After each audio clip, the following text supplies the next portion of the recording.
BondHawk Trader contains built-in features that protect users from violating portfolio parameters, firm rules, and industry regulations.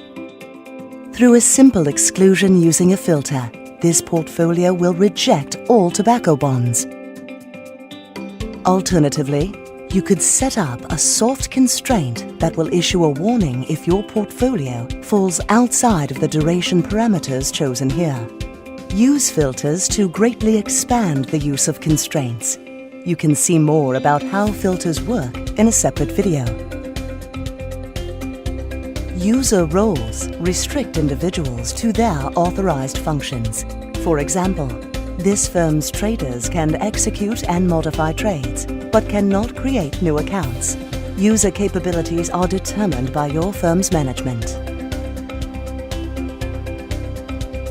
In access control, a firm can manage which users have access to specific portfolios, counterparties, or securities.